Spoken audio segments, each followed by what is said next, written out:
I'm kinda roguey with the questions. Sometimes I tend to be a bit mischievous when I'm asking people.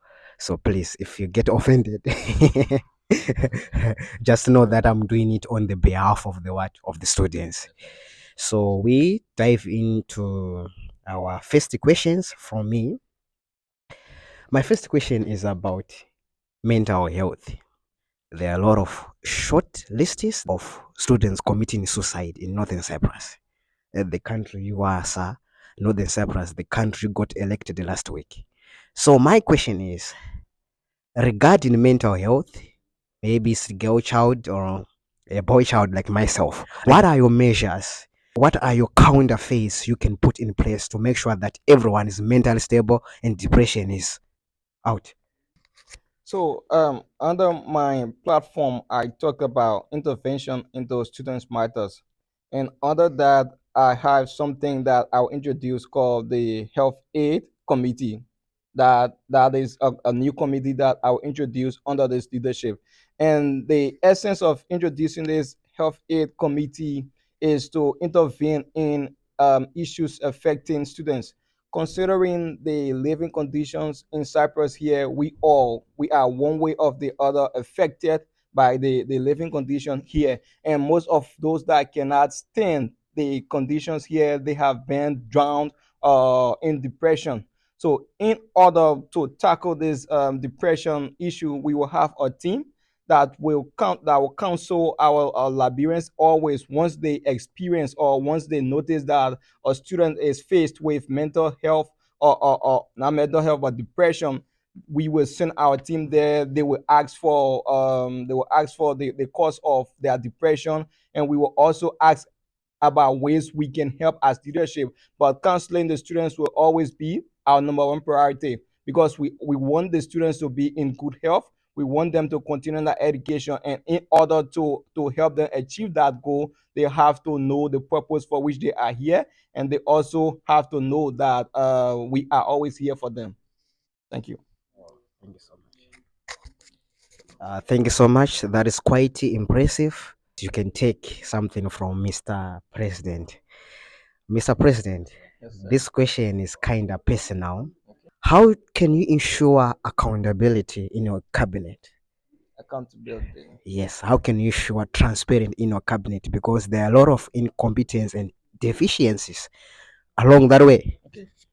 So there are two positions within the cabinet that contributes to either the success or the failure of any leadership.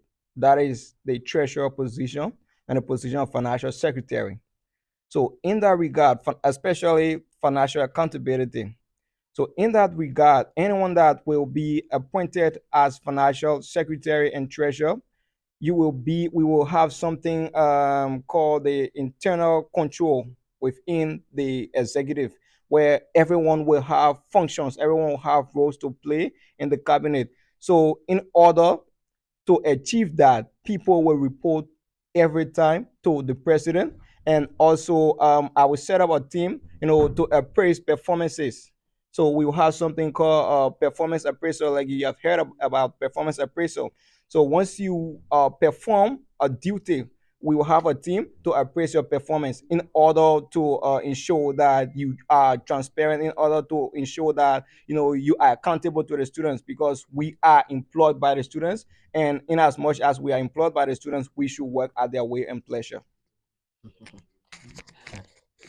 Wow. Yes, I understood. I understood. You gave me a shot on this one. I was not expecting this answer. But back from your analysis, your outline, you said that there will be an interim inside the executive. If I may, the executive is the cabinet, right? Is it being a form of a COVID in a secret way, like CIA, Central Intelligence of our national governments? Because if you introduce an interim, what if an interim has a correct relationship with the cabinet? What if the interim can be bribed? In our country, back Africa, we have anti-corruption communities. What are they doing? They're doing nothing. They are complaining, right? you didn't get the response. I got the response. Once you said that there will be an interim which will make sure that everyone is accountable, right? Internal control. It will not be individual doing that, right? But Uh, we will have we will have a team within just the same cabinet members, right? That so this thing will be in public. hmm? It will be in public. Public. So your cabinet members will The know that internal this one is part of the internal the control. internal control is intended for a person serving in a particular position to account for their actions and to account for monies that they will request for to perform a certain task. So, for example, Sean as a brother is serving as financial secretary. Sean as a brother is also serving as a treasurer.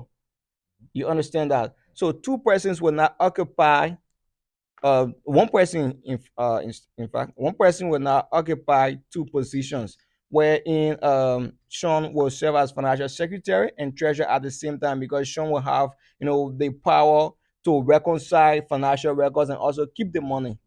So in order to prevent that, we will have everybody acting in a particular role. There's something called separation of duties, where everyone plays their own role. So that is that. So that is a separation of duties is intended, to avoid corruptions in public services or in organizations. So you understand that we will not have a team specifically set aside to conduct to have that internal audit or stuff, not internal audit but internal control. So if there is financial misappropriation within the executive, we will have our veteran community that we will work with, people that have financial knowledge to perform audit. To perform audit. Thank you. Thank you so much. I can applaud at this point. This is no longer a point. It's a fulcrum of points, right? It's a fork out of points. It's like 200 page the book. So this brought me back to a question which I never asked. I was supposed to ask that question before all this. What about your cabinet structure? Can I know this and part and this part? How will your cabinet be? What will be the fashion of your cabinet? So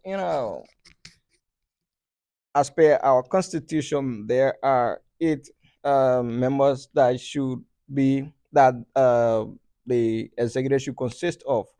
One is the president and the vice president for administration, vice president for operation, the secretary general, assistant secretary. We have the treasurer. We have chaplain and financial secretary. So it is not. I'm not the one, to appoint people in those positions. They should be voted upon by the students.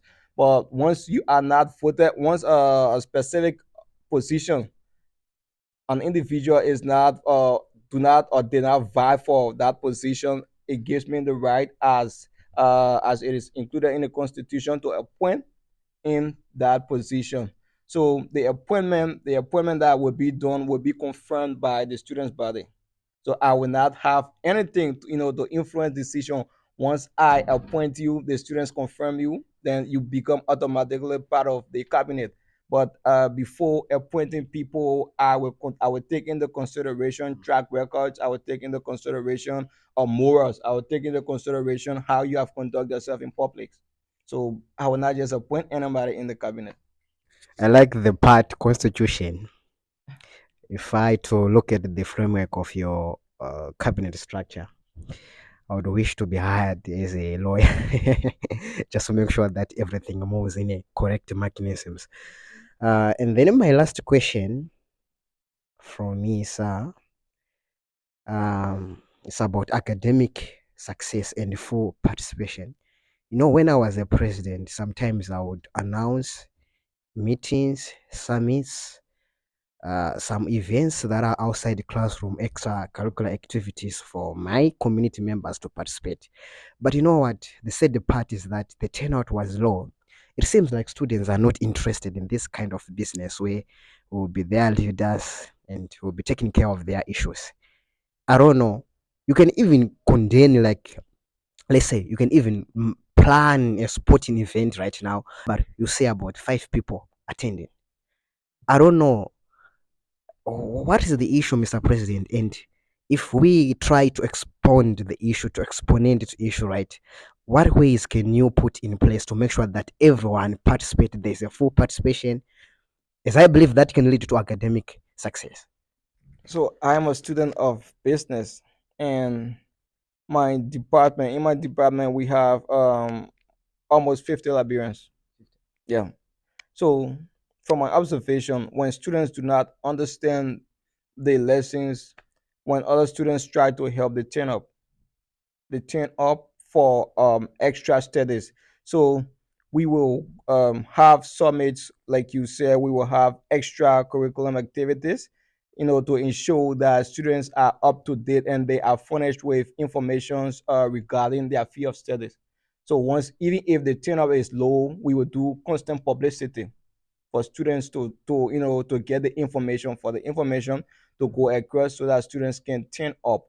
Even if it costs me to come on CIU campus, I will come here, inform students about a go on other universities campuses, just to pass the message to students. I'll do that so that every academic activities that will be hosted by this leadership can become a success.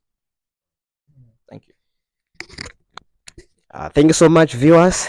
Thank you for joining us today.